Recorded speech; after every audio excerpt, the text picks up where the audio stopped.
আজকে সকালের ওয়েদারটা খুবই ভালো, দেখো একটু কুয়াশা কুয়াশা পড়েছে, বেশ ঠান্ডা ঠান্ডা আছে। তো আমরাও রেডি হয়ে সকাল সকাল বেরিয়ে পড়লাম সাজুগুজু করে। এটা আমার বোন আর ওটা আমার বান্ধবী আর বান্ধবী। তারপর আমরা বাজার থেকে একটা টোটো করে নিয়েছিলাম, টোটোয় করে আমরা স্টেশনে চলে আসলাম। স্টেশনে আশেপাশটা একটু তোমাদের দেখালাম। দেন আমরা আমাদের ট্রেন চলে এসেছিল, আমরা রানাঘাটে জন্য ট্রেনে উঠে পড়েছি, রানাঘাটে নেমে গেলাম। তারপর রানাঘাট নেমে আমরা এই চলন্ত সিঁড়িতে ওঠার জন্য লাইন দিচ্ছিলাম, তখনই দেখলাম দুটো মেয়েকে টিটি ধরছে। আর এই হচ্ছে আমার বান্ধবী, হচ্ছে এই চলন্ত সিঁড়ি দিয়ে উঠতে ভয় পায়, তাই ও ওই পাশ দিয়ে যাবে।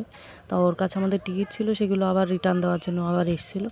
দেন আমরা তিনজন এই চলন্ত সিঁড়ি দিয়েই যাচ্ছিলাম। আমার একটু ভয় লাগছিলো, কেন কি শাড়ি পরেছিলাম। শাড়ি পরে আমি এত দূর কখনোই যাইনি, এই প্রথমবার শাড়ি পরে আমি অনেকটা দূরে যাব। আমরা তো মোটামুটি উপরে উঠেই গেছিলাম, আর এই মেয়েটা দেখো কতটা কষ্ট করে এখান দিয়ে আসছে। যাই হোক, দিন আমরা রানাঘাট স্টেশনে 1 নম্বর প্ল্যাটফর্মে চলে যাচ্ছি, ওখান থেকেই আমাদের ট্রেন। আমরা একটু ওয়েট করছিলাম ওয়েটিং রুমে, কেন কি ট্রেনটা আসতে একটু দেরি করছিল। দেন আমরা ট্রেনে চলে এসেছি, ট্রেনে উঠে গেছি, কৃষ্ণনগর নেমে গেছি। কৃষ্ণনগর থেকে আমরা টোটো করে নেব, কারণ কি এখানে অটো যেতে দিচ্ছিল না, অটোর কোনো একটা সমস্যা ছিল, যার জন্য অটো চলছিল না, তাই আমরা টোটোই করে নিয়েছিলাম। আর এই যে লাইনটা দেখতে পাচ্ছ, এটা নতুন চালু হচ্ছে, কৃষ্ণনগর টু আমঘাটা। এই লাইনটা চালু হয়ে গেলে তোমাদের মায়াপুর যেতে খুবই ইজি হয়ে যাবে। দেন আমরা ঘাটে চলে এসেছি, আমরা 5 টাকা করে ঘাটের টিকিট কেটে নিয়েছি।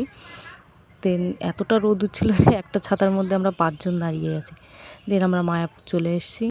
আমরা প্রথমে মায়াপুর গিয়ে মায়াপুরের গীতা ভবনের টিকিট কেটে নেব, প্রসাদ টিকিট, কেন কি পরে প্রসাদ টিকিট পাওয়া যায় না। তোমরা যদি মায়াপুরের এইসব গীতা ভবন আছে, আরও অনেক অনেক গদা ভবন, আরও অনেক অনেক জায়গা আছে, এখানে যদি খেতে চাও তো টিকিট আগে কেটে নিও, নাহলে পরে টিকিট পাওয়া যায়। দিন আমরা টিকিট নিয়ে চলে এসেছিলাম এই পাশে একটু ঘুরতে, যে আশেপাশে অন্যান্য মন্দিরগুলো ঘুরে দেখব। দেন যাওয়ার সময় দেখলাম এইখানে এই গাছটার মধ্যে কি এক ধরনের ফল। আর তোমাদের একটা কথা বলতে চাই, তোমরা এই গরমে কিন্তু মায়াপুরে কেউ এসো না, কেন কি প্রচণ্ড তাপ, প্রচণ্ড রোদ্দুর, প্রচণ্ড গরম, তাতে আরও শরীরটা খারাপ হবে, ঠিক করে ঘুরতেও পারবে না। তারপর রৌদ্রে ঘোরাঘুরি না করে আমরা এই মন্দিরটায় ঢুকে যাব। তার আগে আমাদের ফোনগুলো এখানে জমা দিতে হবে, কেন কি ভেতরে ফোন জমা দিতে দেয় না। দেন আমরা বেরিয়ে একটু অন্য দিকে যাচ্ছি, আমরা একটু বড় মন্দিরের দিকে যাব। তখন দেখি রাস্তায় এখানে একটু প্রোগ্রাম হচ্ছে। তারপরে আমরা চলে গেলাম যেখানে খাবার দেবে সেখানে, কেন কি অনেক ভিড় হয় ওখানে, আগের থেকে না গেলে পরে লাইন পাওয়া যায় না, তাই দেখো কত ভিড়। টাইম 12টারই থাকে, কিন্তু আগের থেকে গিয়ে লাইন দাঁড়াতে হয়, নাহলে অনেকটা ভিড় হয়।